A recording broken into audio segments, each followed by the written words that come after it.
he leads me, I shall follow. Where he leads me, I shall follow.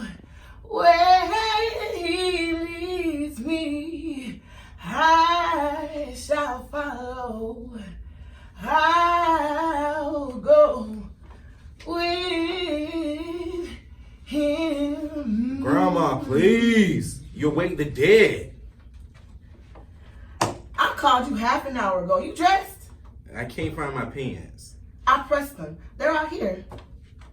I just got those trousers out of the cleaners, and they didn't need pressing. I bet you scorched them. Wear a robe around this house, boy. You never know when I'm having company. Oh, I'm sorry. Morning, Miss Katie. Morning, Eugene. He ran out here like a scared cat, like I ain't never seen a man in his drawers before. There, I'll put this cornbread in the oven, and it'll be ready in no time. I appreciate you taking it down to the sheriff for me. He'd bust a gut if he didn't have my cornbread for breakfast. I sing because I'm happy. I sing because I'm free.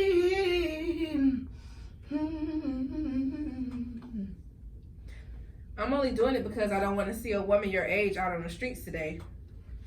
His eyes on the sparrow, and I know he watches me. Just the same, I'm glad you decided to take off. White folks have been coming into town since sunup by the truckloads. Me white folks who are out for blood. They're just as scared as you are, Katie Jones. Ain't no sin to be scared. Ain't you scared of Eugene? Scared of what? That lunch counter has been white for as long as I can remember. And the folks around here aim to keep it that way. Let them aim all they want to. The thing that teased me off is they won't let me march. Mrs. Love, your heart couldn't take it. You'd be amazed at what my heart's done took all these years, baby. Where's my sports shirt? The green one. In the drawer, where it belongs. I'm ironing this white shirt for you to wear. A white shirt? I'm not going to a formal dance. I want you neat when you sit down at that counter. Newspapermen from all over the country will be there, and if they put your picture in the paper, I want folks to say, my, ain't that a nice looking, neat young man? You ask your boss how long he'll let me stay neat. I ain't asked Sheriff Morrison nothing. He let you out today so you could nurse my wounds when I get back, huh? You ain't got no wounds, son, and you ain't gonna get this nice white shirt ruined either. What's wrong with you anyways? You trying to, what y'all say, chicken out? No, I'm not chicken out, but I am a little nervous.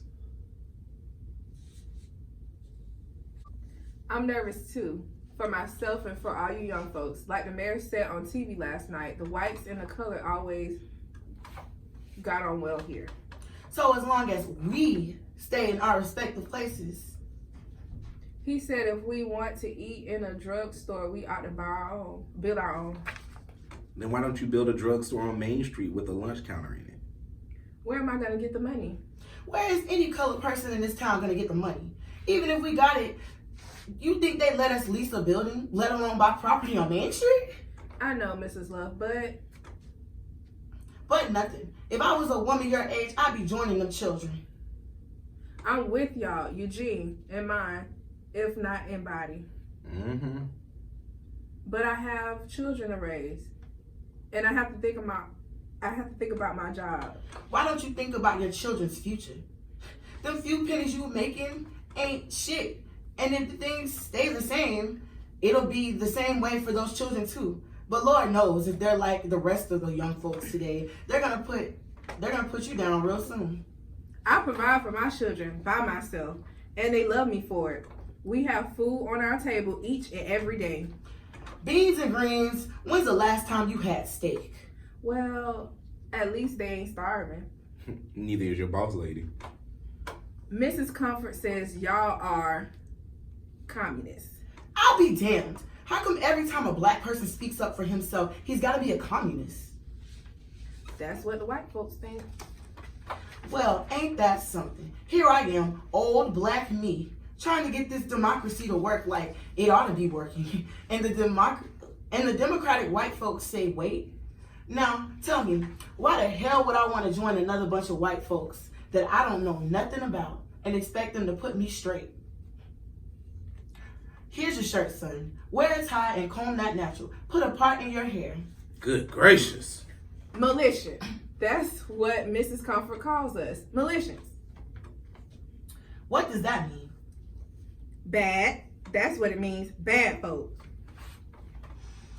I hope you love your children as much as you seem to love Miss Comfort. I hate that woman. Why? I hate all white folks, don't you? Katie Jones, I don't hate nobody.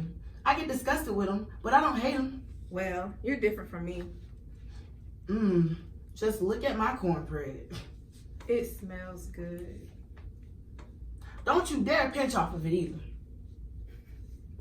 I don't want that white man's food. I hope it chokes the hell out of that mean bastard. I see how come your boss lady is calling you militant, Katie. Well, I don't like him. Patting me on the behind like I'm a dog. He's got that habit bad. You make haste with this bread. He likes it hot. Yes, sir. I ain't gonna be caught dead in the midst of all that ruckus. You hurry along, and don't you dare pinch off of it. You'll turn to stone. And you about ready, son? I guess so. Come on here and let me look at you. Since when do I have to stand the inspection? You look right smart. And I want you to stay that way. How? You know the sheriff ain't gonna stop at nothing to keep us out of that drugstore. Stop worrying about the Sheriff Morrison. He's the one who's raising all the hell. The mayor was set to integrate until the sheriff got wind of it. Yes, I know, but don't worry about him. Try to relax. How can I relax? I thought most of you young cats had nerve today. And I wish you would stop embarrassing me using all that slang. I'm just trying to talk your talk, baby. There's something wrong with an 80-year-old trying to act like a teenager. What was it you was telling me the other day about that gap? How young folks and old folks can't talk together? The generation gap. Well, I done bridged it, baby. You dig? You are ludicrous. Well, that's one up on me, but I'll cop it sooner or later. I know you'll try.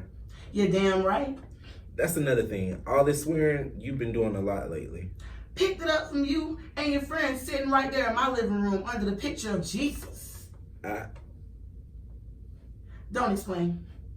Now you know how it sounds to me. Why'd you have to bring this up at a time like this? You brought it up, baby.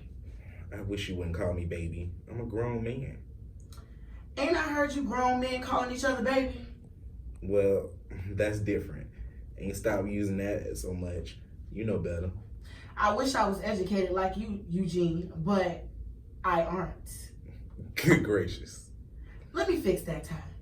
My tie is all right. It's crooked. Just like that phony sheriff that you get up at 6 in the morning to cook cornbread for. That sheriff means well, son, in his fashion. That bastard is one-dimensional, all black. Don't let him hear you call him black. What will he do? Beat me with his billy club like he does the rest of us around here? You have to try to understand folks like Mr. Morrison. Turn the other cheek, huh? That's what the Bible says. That's what the Bible says. I sure do wish I could go with y'all. To eyewitness the slaughter? You young folks ain't the only militant ones, you know. You work for the meanest Patty in town, and to hear you tell it, he adores the ground you walk on.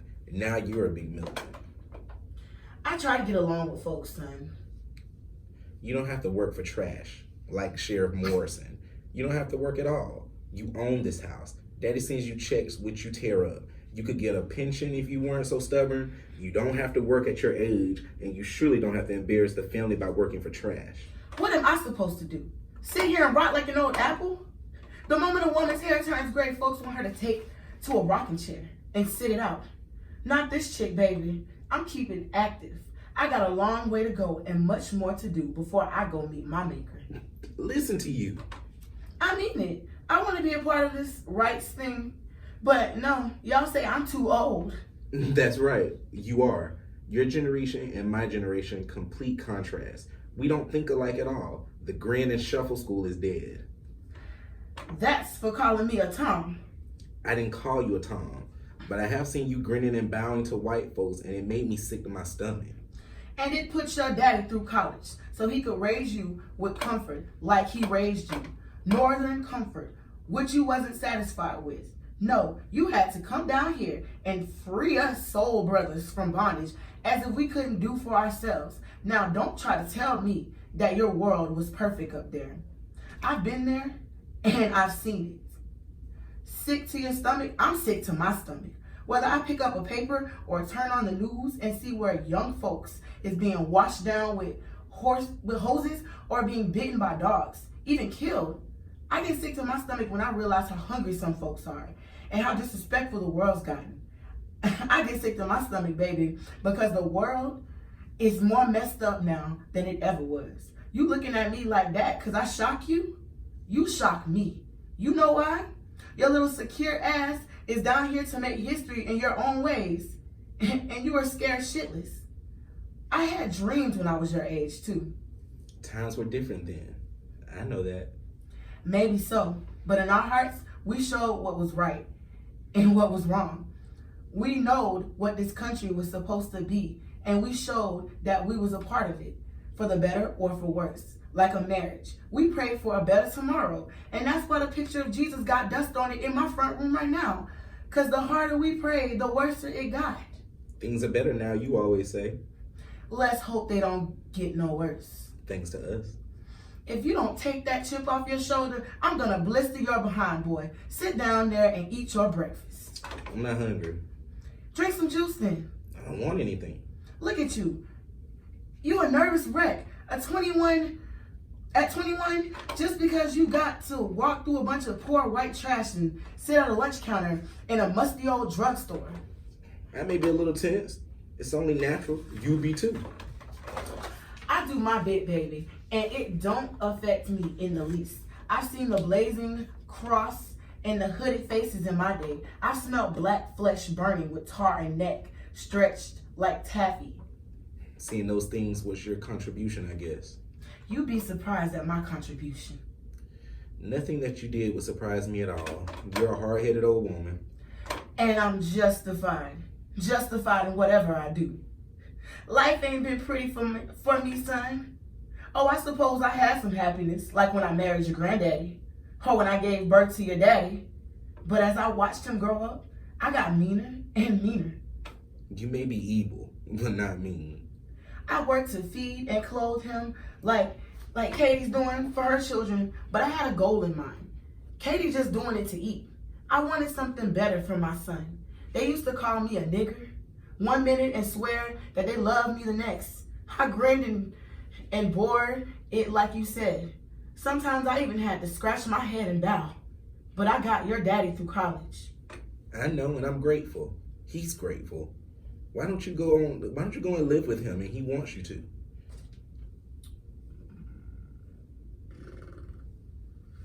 Cause I'm stubborn and independent, and I want to see me some more colored men around here with pride and dignity. So that Sheriff Morrison can pound the hell out of it every Saturday night with his billy club? I've always worked for white folk like that. I worked for a white doctor once who refused to treat your granddaddy. Let him die because he hated black folks. I worked for him and his family, and they grew to love me like one of the family. You are the true Christian lady. I reckon I turned the other cheek some. Grinned and bowed, you call it. Held them white folks' hand when they was sick. Nursed their babies, and I sat back and watched them all die year by year. Old Dr. Fulton was the last to go. He had worked around death all his life, and death frightened him. He asked me, black me, to sit with him during his last hours. Of course you did. Indeed, and loved every minute of it. Remind me sometimes to tell you about it. It's getting late. I don't want you to be tardy. I bet you hope they put me under the jail so that you and Tom and your boss can say, I tried to tell him, but you know how. I don't want to have to hit you again, boy. I'm sorry. I've got my ace in the hole, and I ain't nervous about it either. You doing all that huffing and puffing, the white folks are apt to blow you down with a hard stare. Now you scoot. Us loves is known for our promptness. If I die, remember I'm dying for Negroes like Miss Katie. You must have got that inferior blood from your mama's side of the family. You ain't gonna die, boy. You coming back here to me just as pretty as you left. Have you and the sheriff reached a compromise? Just you. Go on. I'll be home. I'll be back home, Grandma. I know it, hon. Son, Ma'am? the Bible says, love, and I does. I turns the other cheek and I loves till I can't love no more. Well, I reckon I ain't perfect. I ain't like Jesus was. I can only bear a cross so long. I guess I've had it, as you young folks say, done been spit on, insulted, but I grinned and bore my cross for a while. Then there was peace, satisfaction, sweet satisfaction. Son, you've been comfort to me. When you get to be my age, you want someone to talk to who loves you. And I love you from the bottom of my heart. Oh, Granny, I know. I'm sorry I said those things. I understand how you feel, and I understand why you... Don't try to understand me, son, because you don't even understand yourself yet. Go on out there and get yourself some dignity. Be a man, and then we can talk. I'll be damned, old lady. Now get. I'll be damned.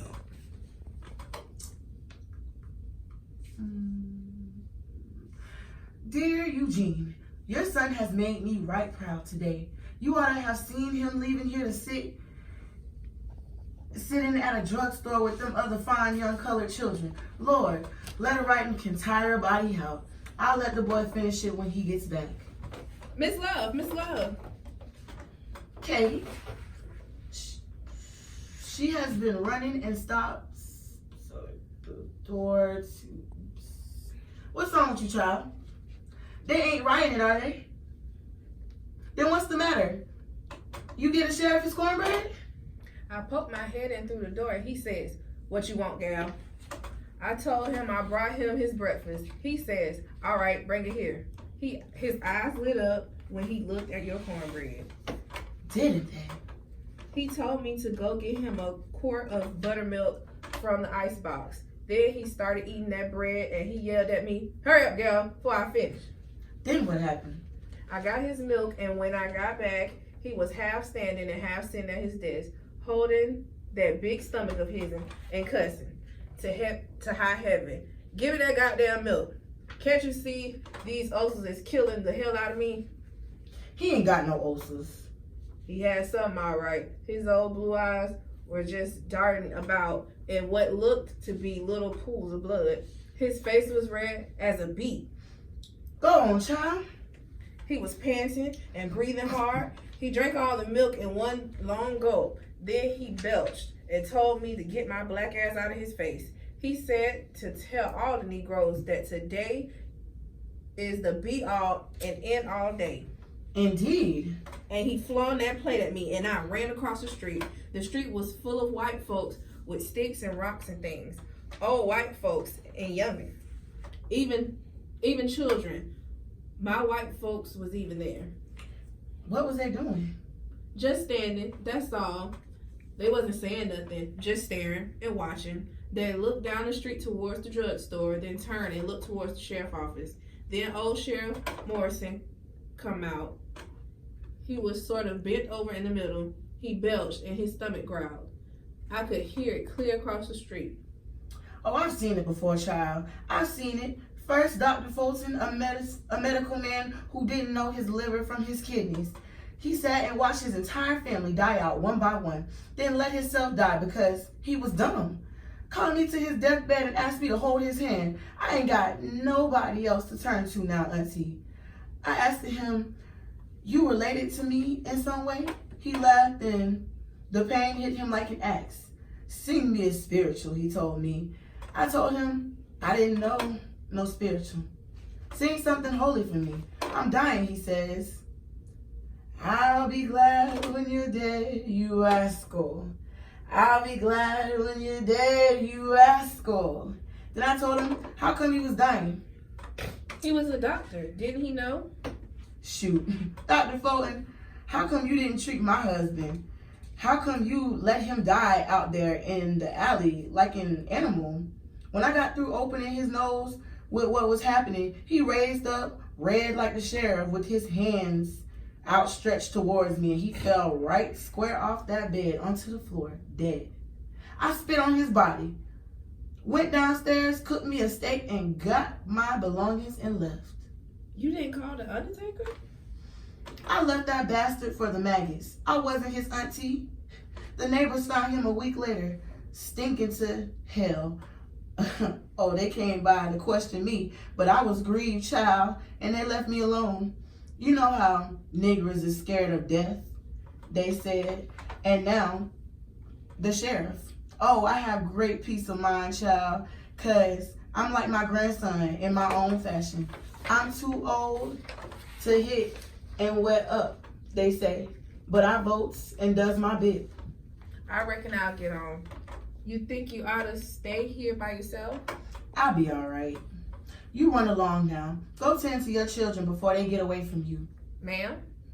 Them kids got eyes, Katie, and they know what's happening, and they ain't gonna be liking their mama's attitude that much longer. You're a young woman, Katie. There ain't no sense in you continuing to be a fool for the rest of your life. I don't know what you're talking about, Mrs. Love. You'll find out one day. I just hope it ain't too late. I thank you for that favor, though. Yes, sir. Grandma, they served us and didn't a soul do a thing. We've integrated. Tell me about it. When I got there, every white person in the country was on the street. They had clubs and iron pipes. There were dolls and fire trucks with hoses. When we reached the drugstore, old man Thomas was standing in the doorway. "What y'all want?" he asked. "Service," someone said. That's when the crowd started yelling and making nasty remarks. None of us moved an inch. Then the sheriff came down the street from his office. He walked slowly like he was sick. Didn't he cuss none? He swore up and down. He walked up to me and said, "Boy, what you and them other niggas want here?" "Freedom, baby," I told him. "Freedom my ass," he said. "Y'all get on back where you belong and stop acting up, or I sick my dogs on you. We're not leaving until we've been served," I told him. He looked at me in a complete amazement. Then he belched and started to foam at the mouth. He was mad, Grandma. He said he'd die before a nigga sat here at a white woman's as had been. "God is my witness," he shouted. "May I die before I see this place integrated." Then he took out his whistle. Put it to his lips, and before he could get up to breathe, to blow, he fell on the ground. He rolled himself into a tight ball, holding his stomach, cussing and moaning and thrashing around. And the foaming at the mouth got worse. He puked, a bloody puke, and his eyes looked like they were popped right out of their sockets. He opened his mouth and gasped for breath. In the excitement, some of the kids went inside the drugstore, and the girl at the counter says, "Y'all can have anything y'all want. You don't put a curse on me." While black faces were filling that counter, someone outside yelled, "Sheriff Morrison is dead." "How do you know so much? You weren't there." No, son, I wasn't there, but I've seen it before. I've seen "What?" death in the raw. Dr. Crawford's entire family went that away. "Grandma." Some of them had it easier and quicker than the rest, depending "Depending on what?" how they had loved and treated their neighbor, namely me. "What's in the bag you're fumbling with?" Spice. "You're lying to me. What is it?" The spice of life, baby. Did you do something to Sheriff Morrison?" In the sweetest by and by, we shall meet. "What did you do to Sheriff Morrison?" I helped y'all integrate in my own fashion. "What did you do to that man?" I gave him peace, sent him to meet his maker, and I sent him in grand style too. Tore his very guts out with my special seasoning. Degrading me? Calling me nigger? Beating my men folks? "Why?" Because I'm tired. I'm a tired old black woman who's been tired and who ain't got no place and never had a place in this country. You talk about a new Negro. Hell, I was a new Negro 76 years ago. Don't you think I wanted to sip me a Coca-Cola in the store when I went out shopping? Don't you think I wanted to have a decent job that would have given me some respect and enough money to feed my family and clothe them decently? I resented being called girl and auntie by folks who weren't even as good, who wasn't even as good to me. I worked for nigger haters, made them love me, and I put my boy through school, and then I sent them to eternity with flying colors. I got no regrets, boy, just peace of mind and satisfaction. And I don't need no psychiatrist. I done vented my pent up emotions. And ain't that what you're always saying? You could be sent to the electric chair. Who? Aunt Grace Love? Good old black auntie? Shoot, I know white folks, son, and I've been at this business for a long time now. And they know I know my place. Oh, Grandma. Cheer up. I done what I did for all of y'all. But if you don't appreciate it, ask some of the color boys who ain't been to college and who felt old man Morrison's stick against their heads. They'd appreciate it. Literation. Just like the Underground Railroad, Harriet Tubman. That's me. Only difference is I ain't going down in history. Now, you take off them wrinkled clothes before you take off them clothes before you get them wrinkled. Where you going? To shed a tear for the deceased and get me a train ticket. You're going home to Daddy? Your daddy don't need me no more, son. He's got your mama. Now I ain't going to your daddy. Then where are you going? Ain't you said them college students is sitting in Mississippi and they ain't making much headway because of the governor? Well, I think I'll take me a little trip to Mississippi and see what's happening. You wouldn't by chance know the governor's name now, would you? What? I have a feeling he just might be needing a good cook. Grandma. Get out of those clothes now. And while I'm downtown, I think I'll have me a cold ice cream soda at Mr. Thomas. Ain't much left, Lord. I wonder who'll be next. I'll put me an ad in the paper. Who knows? It may be you. Or you. Or you. Where he leads me, I shall follow. Where he leads me, I shall follow.